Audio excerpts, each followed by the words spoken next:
बिस्मिल्लाहिर्रहमानिर्रहीम। मोहतरम नाज़रीन, बाज़ औक़ात इंसान सोचता कुछ और है और उसके साथ होता कुछ और है।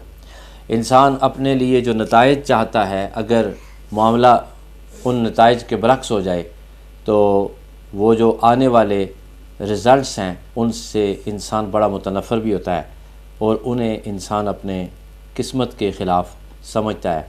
लेकिन जब बाद में उनके असरात इंसान देखता है तो सोचता है कि वो जो वाक़यात थे, वो जो नताइज थे, वो बज़ाहिर मेरे ख़िलाफ़ थे, लेकिन वही नताइज जो अल्लाह पाक ने बज़ाहिर मेरे ख़िलाफ़ किए थे वो मेरे हक़ में थे और मैं उनको समझने से क़ासिर था। आज से कुछ अर्सा पहले इस्लामाबाद नेवल एनकरेज में बहरिया कॉलेज की कुछ वैकेंसीज़ आईं और मुझे कुछ दोस्तों ने इत्तला दी, तो हम भी टेस्ट इंटरव्यू के लिए चले गए।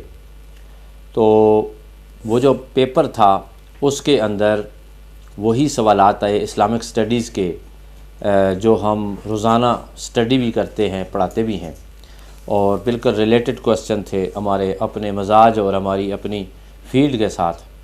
तो बज़ाहिर वो बड़े मुश्किल थे, इस्तिलाहात थी, तारीख़ के कुछ हक़ाइक़ से पर्दा हमने उठाना था, कुछ सीरत रसूल सल्लल्लाहु अलैहि वसल्लम के बारे में क्रिटिकल क्वेश्चन किए गए थे। तो वो जब पेपर आया तो बड़े खुश हुए हम कि बड़ा अच्छा पेपर है, पेपर हल हुआ और अच्छे नंबरों के साथ हम पेपर में जब कामयाब हो गए तो उसके बाद हमें इंतज़ार करवाया गया वेटिंग रूम में कि आप वेटिंग रूम में बैठे, आपको डेमो के लिए बुलाया जाएगा। तो जिस वक्त डेमो के लिए मुझे बुलाया गया तो मैं गया तो वहाँ पे कुछ प्रोफेसर्स थे और फ़ीमेल टीचर्स भी थीं और ग़ालिबन कुछ ज़्यादा पढ़े हुए लोग भी थे। एडमन से भी एक आध शायद कोई फ़र्द वहाँ पे बैठा हुआ था। तो जब मैं वहाँ एंटर हुआ तो उन्होंने कहा, जी आप ये समझे कि हम सब आपके स्टूडेंट्स हैं, तो आपने हमें पढ़ाना है। तो एक सब्जेक्ट के ऊपर मुझे कहा गया कि आप लेक्चर दें, तो मैंने वाइट बोर्ड का यूज़ भी किया और जिस तरीके से हमने सीखा था बड़े ही अच्छे अंदाज़ में वो जो है वो डेमो हुआ और बड़े कॉन्फिडेंस के साथ ग़ालिबन उन्होंने कुछ क्वेश्चंस भी पूछे और ज़्यादातर क्वेश्चंस के आंसर मैंने दुरुस्त दिए। वहाँ से जिस वक्त हम निकले तो हमें कहा गया कि आपको कॉल आएगी। 2-3-4 दिन तक कॉल ना आई, तो एक दिन जुमा था, जुमा पढ़ के मैं ऊपर आया तो कॉल आ गई थी, आपने टेस्ट दिया था, आप कामयाब हो गए थे, तो आज आपको इंटरव्यू के लिए बुलाना है। तो मेरे जहन में था कि जॉब मेरी पक्की हो गई है, अच्छी भली सैलरी थी 50 से ऊपर। तो यानी कि इंसान है, मैं भी इंसान हूँ।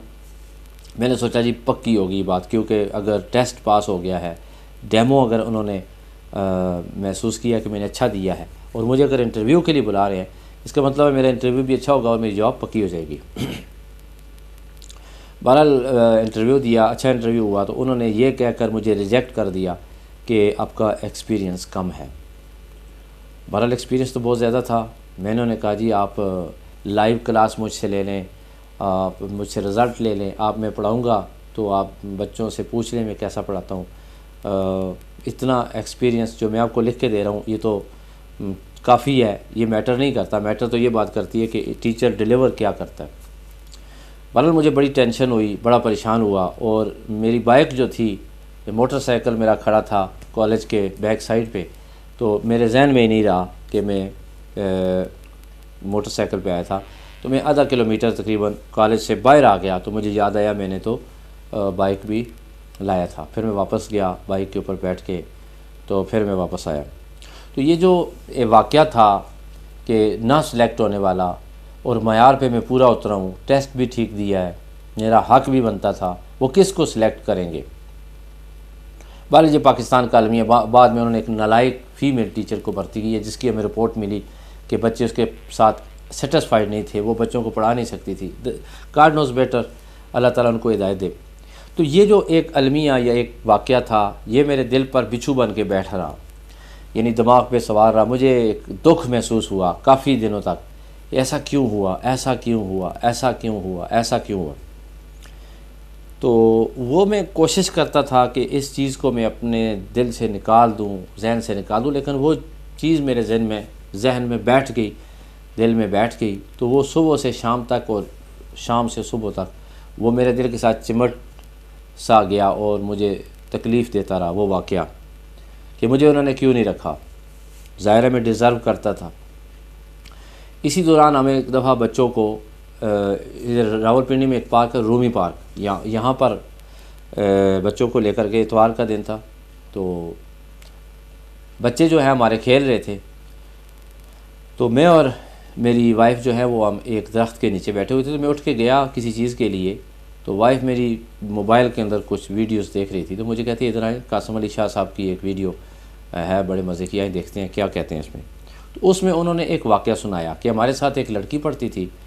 तो उसके जो पता नहीं किसी पेपर में प्रोफेसर ने नंबर उसको नहीं दिए, 15 नंबर थे, गालिबन वाइवा था या कोई भी इम्तिहान था। तो उसमें प्रोफेसर ने उस लड़की को जो नंबर बनते थे उसके सारे जो आंसर्स थे वो दुरुस्त थे, इसके बावजूद उसको 4 नंबर दिए। बनते उसके 12 नंबर थे, 8 नंबर उसको कम दिए। तो वो बड़ी लायक लड़की थी, इनकी क्लास फेलो। उसने कहा मैं पढ़ती नहीं हूँ। सारी जो है वो उसकी जो सहेलियाँ थीं, उसके जो साथ पढ़ने वाले लड़के थे, उन्होंने कहा नहीं आगे आप पढ़ें, आपका जहन बड़ा अच्छा है। उसने कहा मैंने बस तहैया कर लिया कि मैंने पढ़ना नहीं। कि इतनी नाइंसाफ़ी कि मैंने प्रोफेसर साहब को उस तरह प्रोटोकॉल नहीं दिया और उनकी तारीफ़ नहीं की और मैं उनको मुस्करा के नहीं मिलती थी। तो वो उन्होंने मुझे इस तरह दिल में रंजिश रखी उस बात की और मुझे नंबर कम दिए। ये जो है ना बड़ी नाइंसाफ़ी की बात है। ये कासिम अली शाह साहब बात सुना रहे थे। तो कहते हैं कि हमने बड़ी कोशिश की। एक दफ़ा हम उस लड़की के घर गए कि वो आगे दाखिला ले ले, लेकिन उसकी माँ ने कहा कि उसने अपने आप को कमरे में लॉक किया हुआ है, वो बिल्कुल जो है वो नहीं पढ़ना चाहती, खाना पीना भी उसने छोड़ दिया। कहते हैं ये बात हमने इशफाक साहब से की। उस वक्त इशफाक साहब ज़िंदा होते थे। तो इशफाक साहब ने कहा कि उससे मेरे पास ले आओ। तो हम उसको इशफाक साहब के पास लेकर गए। तो इशफाक साहब ने कहा कि इसको मेरे पास छोड़ दो, आप जाओ। कहते हैं कासिम अली शाह साहब कहते हैं हम सारे बाहर आ गए। तो तकरीबन 10 मिनट की गुफ्तगू हुई उसकी और इशफाक साहब की। तो 10 मिनट के बाद लड़की बाहर आई, कहने लगी मैं पढ़ूँगी आगे। हम बड़े हैरान हुए कि ये कौन सा दारू, कौन सा तावीज़ खिलाया है, कौन सा पानी पिलाया है, कौन सा दम किया है कि लड़की कह रही है कि मैं आगे पढ़ूँगी। तो इशफाक साहब जो है उनसे हमने पूछा कि आपने इसको क्या कहा है। इशफाक साहब कहते हैं मैंने इससे पूछा कि आपके कितने नंबर कम हुए हैं जो आपका हक़ बनता था। तो कहती है कि मेरे 8 नंबर कम हुए। तो 15 में से 12 नंबर मेरे होने थे, तो प्रोफेसर ने मुझे 4 नंबर दिए। तो इशफाक साहब ने कहा कि ये नंबर अल्लाह पाक ने आपके किसी और जगह लगा दिए, वहाँ से आपको मिल जाएंगे। ये बात सुननी थी कि लड़की मुतमईन होगी। अच्छा, ये जब वीडियो मैंने देखी, यहाँ तक मैंने सुना, तो उसके बाद कासिम अली शाह साहब कहते हैं कि वो लड़की फिर मुझे बड़े अरसे बाद मिली। तो मैंने उससे पूछा हाँ भाई सुनाओ क्या हाल है। तो कहने लगी कि कासिम यार बात ये है कि इशफाक साहब ने कहा था कि वो नंबर आपको अल्लाह पाक कहीं और से किसी और जगह लगा दिए, अल्लाह ने वहाँ से दे देगा। तो कहती है मुझे कितनी दफ़ा अल्लाह ने उससे बढ़कर नंबर दिए, यानी कहीं और से अल्लाह ने मुझे रैंकिंग दे दी है, किसी और जगह से अल्लाह ने मुझे इज़्ज़त दे दी, किसी और जगह से अल्लाह पाक ने मुझे खुला रिज़्क़ दे दी है, किसी और जगह से अल्लाह पाक ने मुझे खुशियाँ दे दी हैं, किसी और जगह से अल्लाह पाक ने मुझे कामयाबियाँ दे दी हैं। यानी इधर से नहीं तो उधर से सही, लेकिन अल्लाह के कारखाने में आपने मेहनत की है और वो मेहनत आपकी वहाँ पे मौजूद है। चाहे इंसान आपको फ़ेल कर दें, इंसान आपको अहमियत न दें, इंसान आपकी हौसला अफजाई न करे, अल्लाह पाक ने आपको कहीं और से ज़रूर नवाज देना है। वो ये जिस वक्त मैंने वीडियो सुनी मेरी आंखों में टप टप आंसू गिरे। मैंने कहा मैं कितना नाशुक्र हूँ अल्लाह ताला। उस दिन के बाद मेरा बोझ दिल का उतर गया। मैंने कहा वो अल्लाह करीम है, हम अगर डिज़र्व करते हैं तो अल्लाह कहीं और से मुझे इंशाअल्लाह ताला नवाजेगा। और यकीन करें इस बात को 2-3 साल हो गए हैं, अल्लाह ने बड़ा नवाजा है। वाकई अगर मैं उस कॉलेज में लग जाता तो शायद मैं आपसे अभी मुखातिब न होता और मैं गुमनामी की ज़िंदगी बसर कर रहा होता, एक मंजिल का मुसाफिर ना बनता, एक किसी मंजिल की तरफ जा ना रहा होता। तो अल्लाह पाक के हर काम में बेहतरी होती है, हर नतीजे को अपने ख़िलाफ़ हमें नहीं समझना चाहिए। अल्लाह आपको आसानियाँ अता फ़रमाए और इशफाक़ साहब की दुआ आसानियाँ तकसीम करने की तौफ़ीक़ अता फ़रमाए। अल्लाह हमें शऊर अता फ़रमाए। अस्सलामु अलैकुम व रहमतुल्लाहि व बरकातुहू।